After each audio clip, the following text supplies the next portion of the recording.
Christian McCaffrey, who was used in a billion different ways. I'm going to try to do a highlight and count how many touches he has as we speak. Let's see. 22 rushes and 8 catches. That's 30 touches for McCaffrey. Smart. Give it to him. All right, can the Rams get back in this game? Well, they got the guy that can certainly do it, Matthew Stafford. That's the rookie Terrence Ferguson, first catch of his NFL career. And then Kyren Williams able to waltz into the end zone, and it's 14-7. Niners out a field goal. It's a 10-point lead as they play early third, and Mack delivers an absolute strike to Kendrick Bourne, who had a huge night. 10 for 142. Gets blasted by Jared Verse. Rams came into the night most sacks in the NFL. They really couldn't get to Jones at all. He was hobbling, has that knee brace on. And here as Verse arrives just as the incompletion hits the deck, he's grabbing at his calf, and it looked dire. Thankfully, Jones was able to shake that off and remain in the game, although he was clearly a bit hobbled. A 20-7 game now. And Stafford delivers. 34-yarder to Tutu Atwell. Rams driving, and who else? Puka Nacua. Great play design there. Davante Adams creating a bit of a screen, and there's Puka into the end zone, his second score of the year. It's 20-14, early fourth. Stafford with time. Davante Adams on the move inside the 10. Couple of plays later, and it's Kyren Williams again, his second score of the night.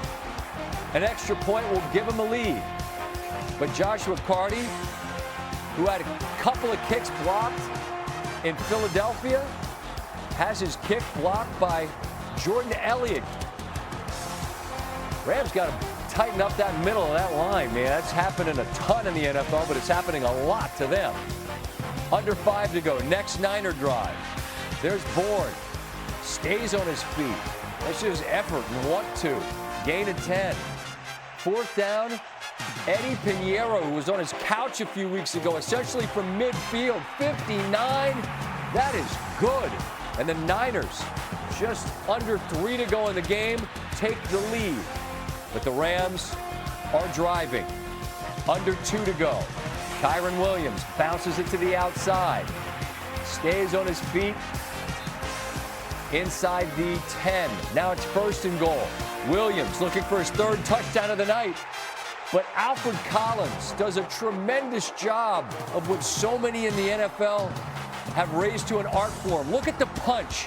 Tackles not the man, but the ball.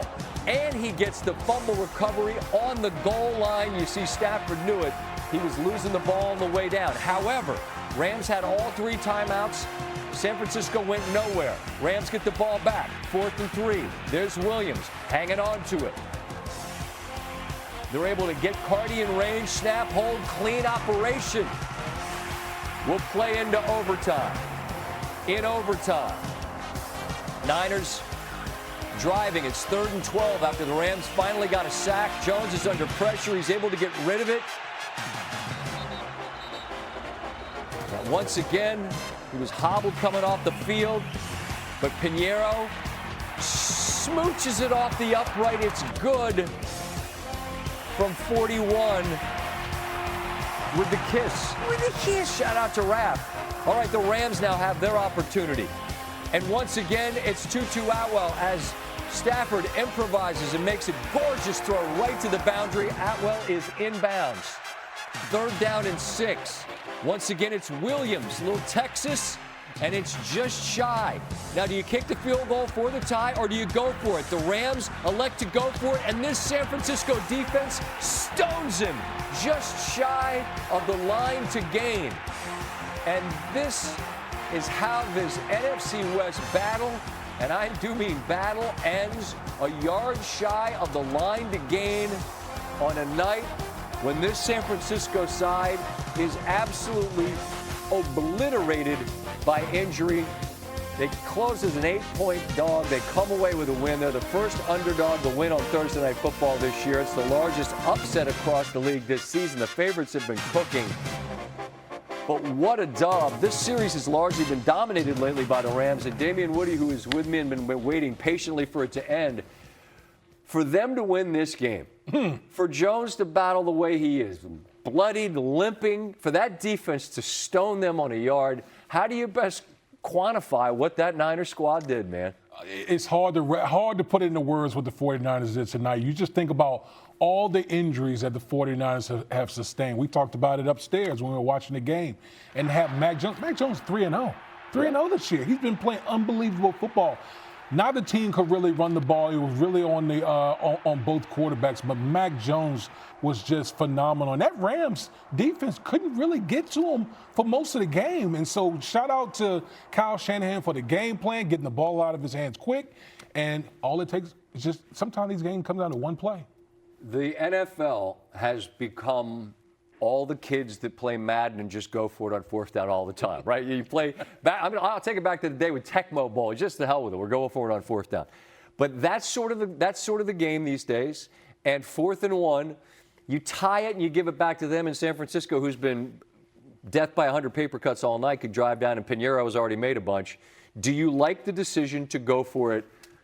Before we know what happened, do you like the call? I do like the call. So do I. I like the call. The Rams were moving the ball. There's no question about it. They had, especially in the second half, they were really getting things cranked up. But you got to give credit to the 49ers in that situation. They absolutely stoned them at the line of scrimmage. And that had to be an exhausted defense who had mostly been on the field. I mean, They got 3 plays of rest. Granted, there were 3 timeouts in between each of the Niners' plays after they got the fumble recovery. I like the call. I just don't know if I like the run into the middle of that line when I've got Puka Nacua, I've got Kyron Williams out of the backfield, I've got Devontae Adams. I don't like the call. I don't mind going for it, though. I would agree with you. I would have rather gotten on the edges of the defense, not just sitting up in the middle where you got Fred Warner and all those big bodies in the middle of that defense. Mm-hmm. All right, let's hear from Trent Williams, who is with Lindsey Theory, after he did a masterful job versus an absolute wrecking ball. Yes. This Rams team came into this night with the most sacks in the NFL, and for the most part, they kept their hobbled backup quarterback upright. Here's Williams. Trent, a game-winning stop from your defense. What did you see? They just balled, man. It was a tough game. Divisional opponent, that offense is clicking on all cylinders, but they made the play. You guys come in without Brock Purdy, without most of your starting receivers. How do you pull off a win? Next man up. We got talent. We got talent on this roster. Obviously, it hurts to not have Brock, Kittle, Ayuk, Ricky, but it truly is a next man up league, and that's the only thing you control is when you get your opportunity to make the best out of it. Trent, you've been a part of many of these Rams-Niners rivalry games. Where does this one rank? Woo! It's up there. It's up there. But like you said, we've had a lot of battles. So, I can't say that it's number one, but it's up there. Congratulations on the win. Thank you. All right, thank you. That's a vet who's seen plenty of different battles. He knows. I mean, you could say next man up, and of course it is, because you got to field a team.